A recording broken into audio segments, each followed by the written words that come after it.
Our next game is Dungeon Master, published, developed by FTL Games. It was released for the Atari ST as the lead platform, and then pretty much anything that would run video games. Its earliest release date in territory was December 15, 1987 in North America. Gotta make that Christmas release. Really get in there. Hopefully parents will buy it for their kids as last-minute It's gifts. basically 1988. It's close enough. It was nominated by @Jacko Javinen.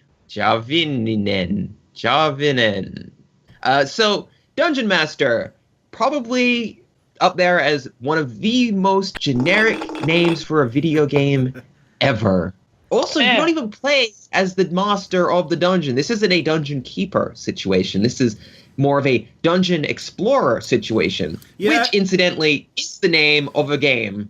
But this is Dungeon Master, but your goal is to master the dungeon by beating it, I guess. Yeah, I think that the title of the game is kind of false advertising. I was expecting a simulator where you get to play as, like, a 13-year-old nerd sitting at a table, and you get to command your own D&D game and be the dungeon master and make up the rules as you go along, and, like, the objective would be to cheat to win, like, tell everybody, you need to roll a 25 in order to win. Oh, so basically be like that one episode of Dexter's Laboratory. Yes, that's exactly what I was thinking of. Dexter's such a jerk in that one. That is bit advanced for a 1987-88 game. Yeah. There's a game that's like that, some Dungeons and Dragons type indie game. I can't remember the name of it exactly, but where it was a D&D campaign rather than an actual game. This is the original-ish first-person dungeon crawler that, and by original-ish, I mean this is the one, almost a template game that kind of threw out the really clunky games before it and reinvigorated the whole genre and blew everyone away when it came out. Yeah, this wasn't the first of its type, but it was definitely the codifier. I would say, like, if we're talking like the features introduced, definitely the first of type.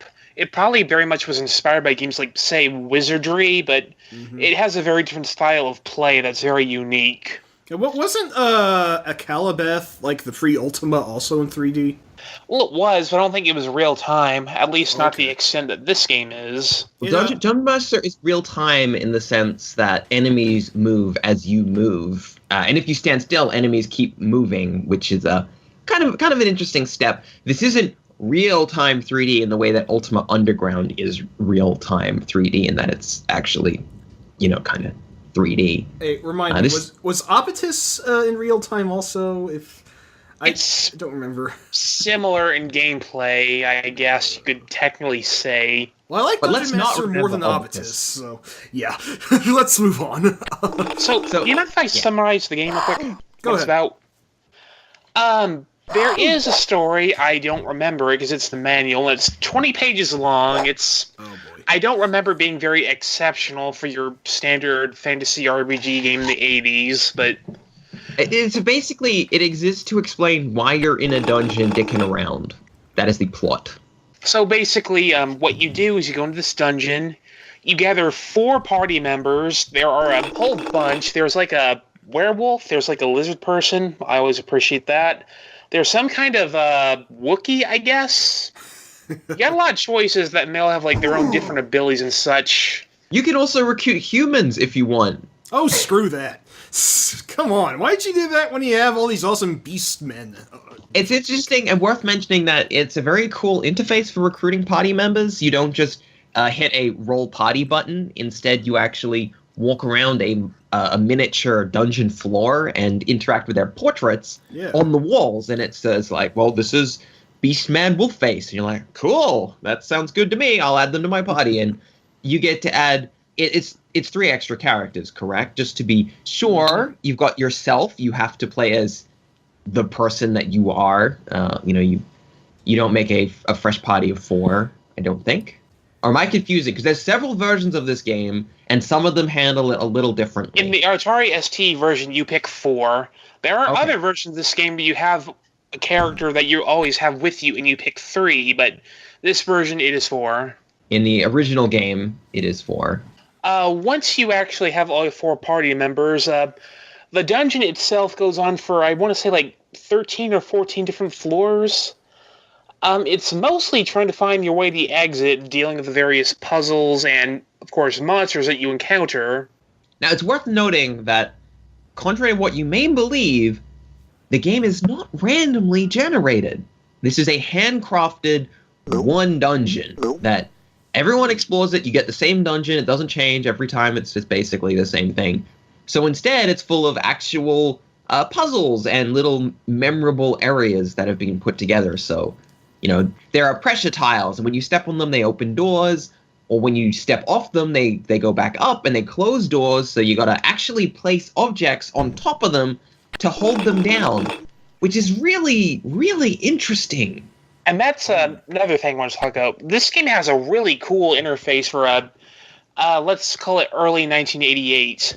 There is no typing. You do not use the keyboard. Everything is controlled with the mouse. Everything is handled basically visually, I would say. Like, if you want to drop something, you have to open up your inventory, click it, and move it down onto the screen where you want it to go. And I'd say, compared to a lot of other games of the time, where you might have to use like every key in the keyboard to do everything, that is a really unique way of handling it. I wouldn't describe it as a efficient interface. It's not going to be the maximum efficiency hotkey interface, but it is probably one of the more immersive interfaces that you can get, especially for the time. You actually feel like you're physically, I got to move my items from my backpack to my equipment. I've got to put an item on the screen, so I just put it on the screen. If you want to fill up your flask of water, you have to click the flask, drag it to the water, fill it up, and then you can shove it in your character's face, a little picture of the mouth, and then they'll actually make like a face. I'm not sure if I can qualify this, but would you say that this interface is generally easier to understand than like most of Sierra's adventure games around this time? Well, they mostly had text parsers, so I guess it's kind of a different beast, but no, for its time, it's pretty easy to understand, and without being too incredibly complex for the most part. I'd say this one it works really well because it's an intuitive interface. Yes. You're like, I need to do this. What happens? Well, if I click this and then I just move it, it works. It's like, wow, it actually did the thing that I thought it was going to do. Which is, it's difficult to appreciate in 88 how handy that is to have an interface that responds in the way that you would intuitively expect it to respond. We're in the year 2017, which makes this game technically 30 years old. It hasn't actually reached that yet, but it's almost there. Yeah. And wow, that's like really impressive for then. Like, now you expect the game to be intuitive. Now you expect it all to make sense, and you expect the game to basically forcibly teach you everything without needing to even pay attention. How do you explain Divine Cybermancy? Okay, that game's neither here nor there. But I did want to say, though, that probably the most complex it gets is that you have to keep your characters well-nourished, or they'll plop because they have their own food and water meters. That is something I think they could have handled better. Yeah. I understand the reasoning. They don't want you to stay in one place and heal up and be able to grind forever. They want you to keep moving, but I think maybe it would have been better if you one timer bar that you had to refill every so often. Like, having 2 bars for everybody you have to micromanage is kind of overdoing it, I would say. That's probably, I want to say, the most old school this game gets in its difficulty. Because, like you said, it's just more management than could have been consolidated.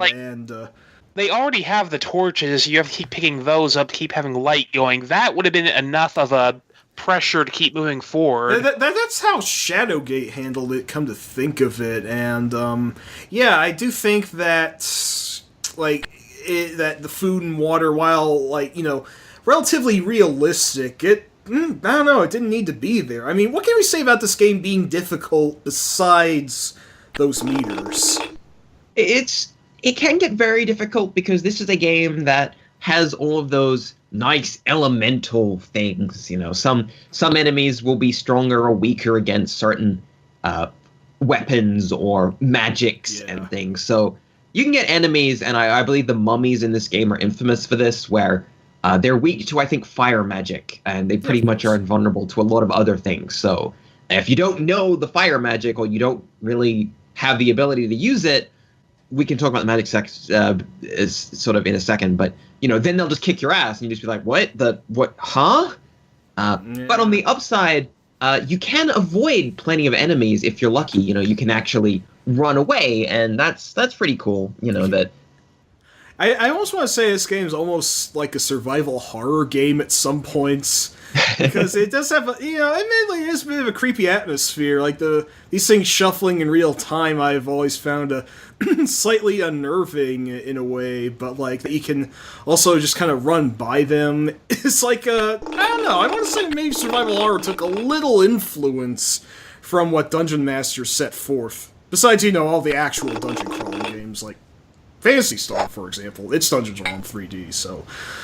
But the great thing is, as you said, you aren't locked into place when enemies are in front of you necessarily. Sometimes you can run away and that sort of thing, which is nice, to actually feel like you're in a fight, you're in a situation. Your solution in a lot of games is to just keep fighting, or hitting the run button and hoping that the game says, all right, fine, run away this time, and then the enemy just evaporate, and then you never see them again. Whereas in this game, you run away, they're still there waiting for you, and they'll even be following you like, come back here, because I'm going to kick your ass. I'm not sure if enemies respawn or not. I think there are certain enemies or areas that enemies respawn in, but otherwise, yes, I believe that enemies stay dead. Combat is kind of neat, too. It's kind of got like you have to keep your party's position in mind, because you've got guys in the back, then they can't hit people with melee weapons, but you can use things like bows or daggers and throw things at people. But there's a neat thing where, like, you have different kinds of attacks people can do with their melee weapons, and some do more damage, but they take longer to basically cool down before you can use them again. Plus, the main way you avoid damage is by having better armor. You actually have to, like, dodge out of the way from attacks before enemies can connect their attacks with you. Right, you can step back, so if an enemy is particularly slow, you just go, all right, bye, and then they miss, and you're like, okay, time to hit you. Yeah. It's cool stuff. Yeah, it's nice that they really felt like, it feels like they thought about the real-time element. It's not a gimmick. It is actually a functional part of the gameplay.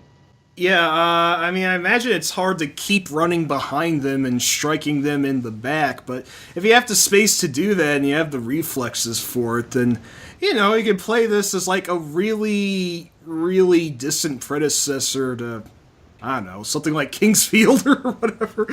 Well, which is probably one of the many inspirations that this game had. I mean, like, when I was checking the game out, I felt like I had played Dungeon Master before in the past, but at the same time, I was wondering if it was just another game that I might have played, like Might and Magic is one of the ones I'm thinking of? I don't know. I think Eye of the Beholder was a very popular take on this game. That is something else we should probably bring up real quick.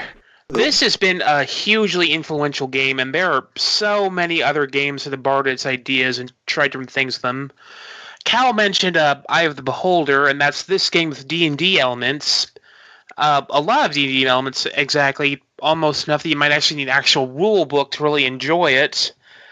You should. One of this game's strengths is that you don't need to know stuff like the D&D rule book. So, I mean, you've also got Lands of Lore if you want some somewhat better graphics, and the vocal talents of Patrick Stewart. Make it so. Always a bonus. I feel it's a bit wasted in Lords of Shadow, but we're not talking about that game right now. Continue.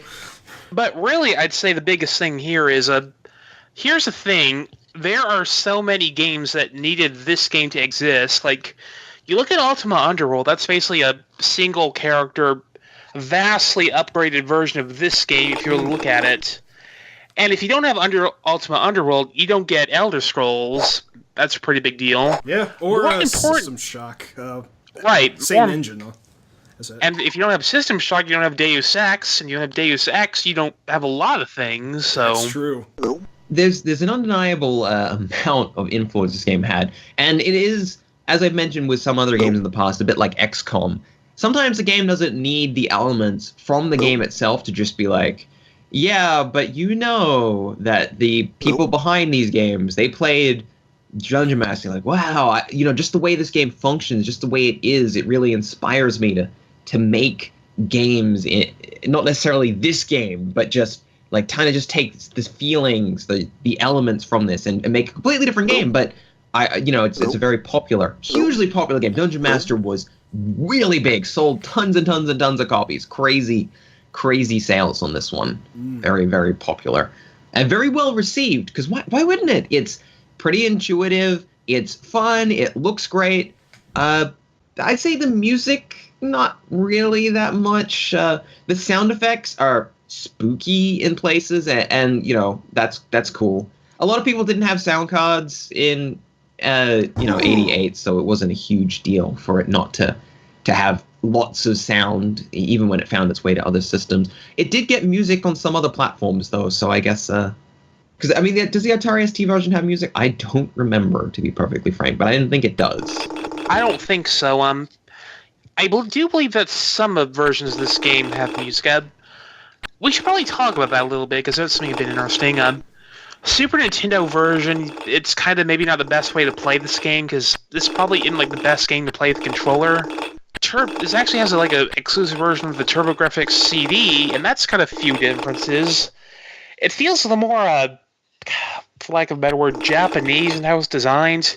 You don't have one big dungeon, you have a bunch of smaller dungeons, and you have one main character who stays with you from the entire game, but you swap out your party with each dungeon you enter, and I think it's kind of the interesting way to play the game. But however you play it, it's really cool, and it would be remiss of us not to mention that this game has received a fairly popular, fairly well critically received fan remake, reboot, re-inspiration, whatever, in the form of... I was hoping someone else would jump in. Legend of Grimrock. There you go. Yeah, so Legend of Grimrock is basically this game, right? I didn't play too much of it, but as far as I understand, it's basically this game, and it even has options in that game to make that game more like Dungeon Master. I think it has stepped control, step movements, and enemies locked into step movement as well. I think it has some elements like that. So this game's, still popular. People still like it. I got sidetracked ages ago, and I wanted to talk a little bit about the magic system, because it's clever, but it's also kind of a pain in the ass. Bob, Can you explain the magic system, please? Sure. If you don't have a manual for this game, this is probably going to... Actually, no, not even the manual is very clear on this. Here's the thing. There are these... you have several different spells you can use. Some are wizard-based and some are priest-based. They have different effects. The thing is, though, that you have to make them out of different symbols. They're basically syllables. And you have to take notes or have something that tells you what syllables make which spells, or nothing is going to happen. There is one spell that's basically translate to "Ya bro." I love that. And I believe that makes a poison resistance potion, if I recall correctly. Don't look at me. Maybe the purpose of Ya Bro was originally to be able to drink lots of alcohol without puking, and then be like, yeah, bro, have some more! But, Ultima Underground took a very similar magic system, so it's clear that this game, it has it's very, very far reaches, but it is a great game. It aged very well, surprisingly. There are some other things, like I've seen Bob playing, and then a character got cursed or poisoned, and he was just like, I don't know what's going on. Why am I dying? Yeah, help, and then he dead. That's another thing. There are a lot of things in this game that it's kind of a plus that this game doesn't bury you in stats, but in other ways it's kind of not as helpful, because you find a lot of different weapons and armor, but it doesn't tell you if it's ever any better or worse than what you already have, so you never know what you really need to keep or should probably just get rid of. And I feel that's a bit annoying. It's also kind of interesting, because this game has a completely opposite mentality to, loot-based games. I'll say Diablo 3 or whatever, because it's a new one that the kids play, but I think there's Path of Exile, I think, is another one that's quite good about it. This game doesn't have that much loot. You find an item in this game. You find a new sword or armor, and you're like, whoa, I found something. Wow, cool. Is it? And you'll actually spend a few seconds looking at it, weighing it up against what you have, because it's kind of an event in this game to find a new item, because they're not as common as your modern games. It makes the loot actually meaningful, even if it's not always better. It's like, wow, cool, a new thing. Unlike a lot of modern games where it's just like, have some crab, I don't want that. Have some more crab, I don't want that. And I think it's refreshing to have a game which makes individual items meaningful, even though it is a dungeon crawler, and you expect those to have throwaway bits. Going forward, before we rank, does anyone have any little extra bits to say about Dungeon Master? The game is certainly a bit antiquated, but it is also incredibly influential, and doesn't actually fail in holding up today. I mean, the thing with the water is a bit of a pain. The thing with the being unable to tell what everything is, and some of the tight corridors where I couldn't really strategically dance around monsters felt restricting. But, this game really did codify a lot, as we said. I mean, I don't know if we'd even have stuff like Wolfenstein 3D of the sort if Dungeon Master didn't sort of, say, this is how a 3D game should look, go from here. And, I mean, I don't want to jump right away to ranking if anyone else has anything, but I want to say this one goes at least somewhat high due just to what it's done for gaming in general. That's a good time to rank, because I don't think anyone's got anything more to add. Let me make one more point before we rank. Actually, this does kind of segue. Sure. This is the thing with this game is it introduces the concept, but you could find games that do the same thing but better pretty quickly. Yeah. So even if they're the exact same genre, something like, I don't know, Lands of Lore has a lot of nice features like an auto map that would make this kind of a better game.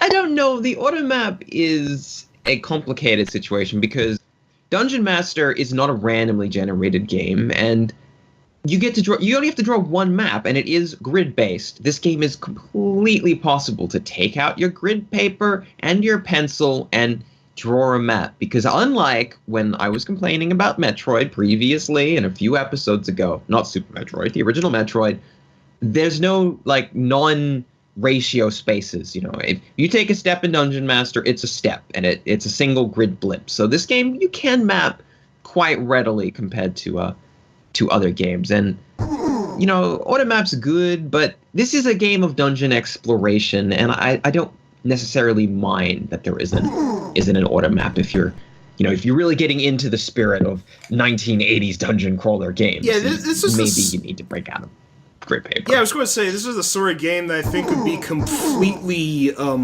born for cartographers, just to sketch everything out where all the enemies and thingies are, and maybe even encouraging several playthroughs so you have the optimal layout of things, which, it would require some patience, but I think it'd be interesting to keep going into the game for research until you're ready to do, I'm going to beat this run. Yeah, I find that aspect interesting. I will say, in some fairness, though, I believe the game doesn't have a compass, which is a big no-no. There should be a compass. Yeah, that sucks, though, but what can you do? Really wish I knew where That's the biggest deal killer for me. Mm. I'm okay with making my own map. I'm aware that's just part of the genre, but I'd like to at least know which way I'm facing. That doesn't sound that unreasonable. But I do like the idea that you can dump items and stuff on the ground to kind of trail where you've been. And I think enemy corpses, do they stay? I don't think so. I think they disappear after they die. So it's just items. Okay, let's really get to ranking this now. We've talked about this for a little while now. I think so. I think that it deserves to be noted for all it does, but we need to recognize that there are games that do better. Do we have to? Every game that we put up on the list is well, yeah, but, whatever. Sometimes we put games on the list that have been bettered in most ways, but I mean, look at our number one at the moment. Super Mario 64 is probably not the best platformer ever, but it really codified the genre in a lot of ways, in a lot of very important ways. And the Dungeon Master genre is smaller, but I think it's really set the scene for a lot of first-person dungeon crawler type games, but also first-person games in general borrowed heavily from Dungeon Master and its influences. Heck, you can find Dungeon Master in a lot of modern survival games that are so... maybe it's a little passé, maybe they're not as popular on Steam as they used to be, but boy, they were popular a year ago. Just survival, the jungle game. My God, there were like 1,000 of them. I didn't have a rank in mind. I was just talking shit about Mario 64. It's something I like to do. Hey, come on. I'm just drawing a blank on where to place this. So you guys, you toss me a suggestion this time. Okay. Let's really make it difficult for ourselves. We have at number 29, we have Deus Ex, the famous PC game RPG cyberpunk. I keep thinking cybernetic, but that's what the guy is, not what the genre is. This is like, how do we smash these two together? Does Dungeon Master come out on top, or does Deus Ex come out on top? You know, because Deus Ex is the distant child of Dungeon Master in many ways. I'm willing to let Dungeon Master go like just one space above Deus Ex, just one. Just one. Just because I don't think you would have Deus Ex as we know it now without this game. Maybe we would have had it some way, but it would have been different at the very least. I'm really dead on this faking, so I'm really just willing to agree with whatever. I would say maybe I was going to place it a few places lower, ideally, because while the game is incredibly influential, it does also have that sort of catch that, like, what it's done, others have done better, so... The tough thing for me is that Dungeon Master's direct clones, I think, are almost universally worse. Not all of them, but they looked at Dungeon Master like, you know what Dungeon Master needs to be? It needs to be more complicated and more difficult to understand. And that's a good point. I think it's very impressive that in 1988, you don't get 87. I'm not letting you have this, guys. You cheating here. In 1988, you know, there was a game that was so forward-thinking about that. You know, it's like, you know, our game can be intuitive. I guess we can do that. And the fact that you still had something like, it took like more than a decade, I think, for like almost all other games to catch up and think, we could be intuitive. Especially in the genre. Like, I get platform games are relatively intuitive, but that's because, you know, you just run, you jump. Easy. Dungeon Master took a very complicated genre, a very complicated idea, and right at the, you know, onset of the genre went, yep, there you go. Figure it out. It's easy. You can do it. You can do it, even if you're a kid, and I think that's pretty cool that they took that route. So I think it does deserve to be heralded in that way. So you make a good point, but where exactly are we placing it? Still above Deus Ex? Is everyone still on board for that one, or Bob? I hope Bob's still here. I'm still going for above Deus Ex. I have nowhere else to put this, so congrats, Dungeon Master. Because we don't know. What I think, and I think what will stop Dungeon Master from getting a little higher, so we aren't accused of not sort of being fair. I think Dungeon Master's main letdown is that the plot is really not there. You know, you got these cool characters like, hey, I'm the Lizard Man, and it's like, cool, what do you do? Nothing, because to be fair, there's like very few RPGs of that time on computers, I'd say, had like a really detailed plot. That's the thing that bothers me though about a lot of them is, you know, some of them tried, they had like extended material, but there's no towns in this game really. There's no, you know, you don't get to talk to anyone and develop a world or a story. It's very much dungeon. The dungeon is the game. You don't. But even your party members, even if they could just say something occasionally, like, boy, I don't like the look of this dungeon, right? Like, the game is evoking a sense of life and place, but it's a very lonely game. Even though you have a party of 4 people together, it still feels quite lonely. But are you saying that it should be higher? Only one space above Deus Ex. That's pretty much where I'm solidified. So yeah, so there's nothing else to be said. We're gonna put this one above Deus Ex. You know, it deserves it. It really does. Like I said, this game needed to exist for so many other games to exist as they do now. Yeah. I feel it's always hard to place this sort of thing when you have a game that is very complicated. It's a lot harder for a complicated game to age gracefully and also to hit all the right marks when it first came out. You know, when you hit the upper parts of the list, it's like, well, this game's really simple, but it works really well and it's timeless. This game isn't exactly timeless because it can be perfected in other ways, but boy, they did a lot for 88, 87, and you know, it deserves to be recognized for that. And I hope if you haven't played a dungeon exploration game of this type, Dungeon Master is still not a bad choice, but maybe it'd be better off with Grimrock at this point. And you'd be supporting modern indie development, so cool. Play either one. They're good and interesting games. Yes.